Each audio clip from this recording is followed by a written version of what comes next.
V oddaji smo že slišali, da se gladina morja v Sloveniji dviguje, a lahko računamo potem na plavalno kožico pa na škrge? Kožice prav kmalu ne bomo dobili iz več razlogov. Najpomembnejši biološki razlog je, da take spremembe bi zahtevale zelo dolgo časa. To se je zgodilo delfinom, ampak ta razvoj evolucije je trajal 30 milijonov let. Verjetnejši potek dogodkov bi bil, da bi preprosto izumrli. Ljudje smo prilagodljiva bitja, ampak vse ima svoje meje in o teh veliko ve profesor dr. Marko Kreft. Živjo!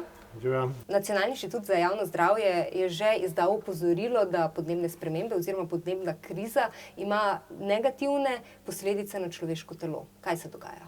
Že zdaj vsako leto umre nekaj ljudi zaradi pregrevanja in teh valov pričakujemo, da bo vedno več in na to se bomo morali nekako prilagoditi. Prilagajamo se tako, da skušamo zmanjšati te spremembe, kakor se le da. Po drugi strani pa moramo v okviru naših fizioloških zmožnosti se prilagoditi na ta način, da se izognemo tistim največjim temperaturam poleti. Je pa zanimivo, da inštitut v tem istem poročilu pa pravilno ugotavlja, da se človek fiziološko pa najbrž ne bo mogel prav veliko prilagoditi. Ta aklimatizacija je omejena. Že zdaj se prilagajamo na zimo in na poletje, ampak še kakšne večje ekstreme pa težko prenesemo. Se bomo selili?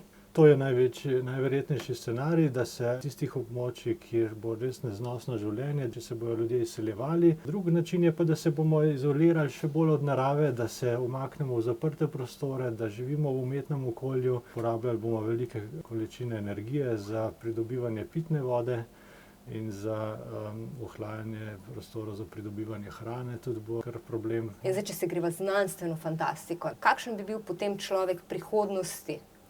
Južni del Evrope bo vedno bolj suh in vedno bolj vroč, severni del Evrope bo pa imel več padavin, kot jih ima zdaj, tako predvidevajo. Če jaz poskušam tako razmišljati znanstveno fantastično, kaj bi se lahko zgodilo čez 1 milijon ali pa 2 milijona let v takem vročem okolju, bi morda pridobili nekatere lastnosti kamele. Ena taka lastnost je grba. Ja, grba je zaloga hrane, tudi nekaj metabolne vode, ampak predvsem hrana, da jo ni treba s sabo nositi, ki je pokvarljiva. Najboljša je tista hrana, ki jo nosimo s sabo v obliki fizioloških zalog. No, ampak še bolj prilagoditev na vročino je pa ta, da se ji ni treba podnevi znojiti, ampak se preprosto segreje in počaka na noč. Skladišči toploto in jo potem oddaja ponoči. Toplota itak nastaja tudi zaradi delovanja presnove v kameli, tudi pri nas nastaja dodatna toplota, če se veliko gibljemo med športom in jo moramo oddajati preko tople kože. Nekaj malega jo oddajamo z dihanjem, če je pa te toplote preveč, se pa začnemo znojiti. Kamele se pa ne znojijo, ker bi bila to potrata vode, ampak enostavno prenesejo večjo telesno temperaturo. Imate pa tudi eno vprašanje za naše gledalce. Kakšne so pa prilagoditve kamele na puščavski pesek, na peščene viharje?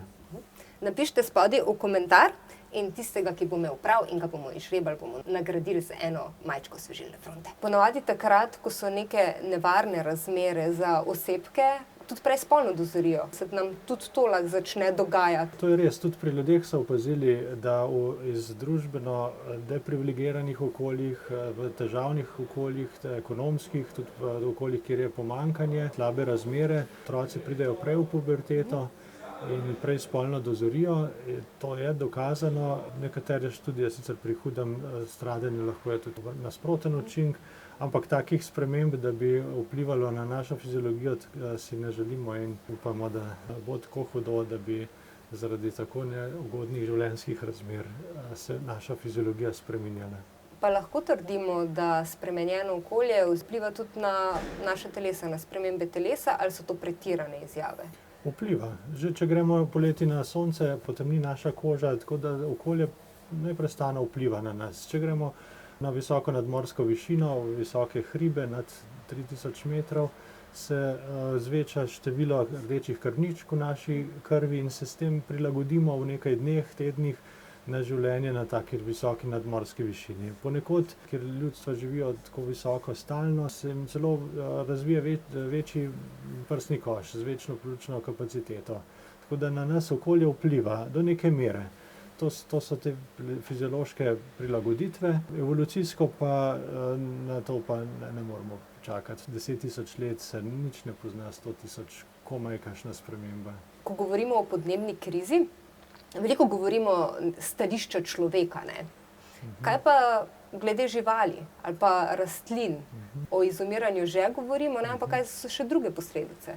Tako kot človek, ki se umika iz neugodnih razmer, se tudi živali, ki so prilagojene na hladnejše okolje, se umaknejo in grejo v bolj primerno okolje. Če je neko življenjsko okolje popolnoma izgine, lahko živalska vrsta izumre. Na naše področje, če se bo klima res tako znatno segrela in postala bolj suha, bojo prišle živali, ki jih nismo navajeni. Nove vrste prinesejo tudi bolezni, ki jih ne poznamo tukaj, ampak so značilne recimo za bolj vroče kraje. Nekatere spremembe so že opazne. Katere? Vedno bolje so komarji vrste, ki prenašajo recimo bolezen dengo in recimo tudi ziko je vedno bolj proti severu Evrope že prisoten. Kaj pa nas mogoče zgodovina evolucije v povezavi z različnimi klimatskimi spremembami uči, kar lahko mogoče zdaj tudi upoštevamo? Evolucija poteka nekako nepredvidljivo in največ osebkov pri kakšnih hitrih spremembah enostavno ne preživi. Tako da hitrih sprememb si res ne gre veseliti, ker če se okolje na hitro spremeni, bo veliko osebkov te vrste imelo manjše preživetje, ne bojo preživeli in številne vrste bojo tudi izumrle. Zdaj se veliko govori tudi o bioinženiringu, kaj bi lahko naredili s svojimi telesi, kako bi jih modificirali, ne, glede na to, da evolucija potrebuje svoj čas. Znanstveniki pa opozarjajo oziroma opozarjate, da so pa te podnebne spremembe, ki jim zdaj že rečemo tudi podnebna katastrofa, se vedno hitreje dogajajo, ne. Kaj je potem tukaj vloga bioinženiringa? Nekaj, česar nas mora biti strah, ali nekaj, kar nam lahko da upanje? Bioinženiring, razna genetska zdravila, genetski načini zdravljenja zdaj že so mogoči in se uporabljajo, to so seveda še zelo začetki, ampak neki uspehi so že vidni in je to seveda zelo dobrodošlo za zdravljenje genetskih bolezni, ki so prirojene. Ampak da bi pa ljudi spreminjali, kot spreminjamo genetsko spremenjene recimo poljščine ali pa živali, to pa bi bilo najprej predvsem zelo tvegano, ker z eno tako imenovano izboljšavo bi pa mnogo lastnosti pa poslabšali, lahko tudi kakšno katastrofalno slabšo lastnost pridobili. Še bolj pomembno je pa tudi, da si niti ne želimo spreminjati umetno človeka, ker bi bilo to pa res tako neodgovorno poseganje, da upam, da tega pa nikoli ne bo. Najlepša hvala za ta pogovor. Čau. Ja. Pa ne pozabite klikniti, da lajkate ta video in ga podeliti. Sam pa mi morate še to povedati, ali bom jaz mogla pa to zdaj vse zbrskati sama. Zelo lahko se stisne nosnice, ne? Če pride naval peska, pa zelo dolge trepalnice ima, da ne grejo oči. Vse te punce, ki imajo umetne trepalnice, se v bistvu prilagajajo na puščavo. Dobro.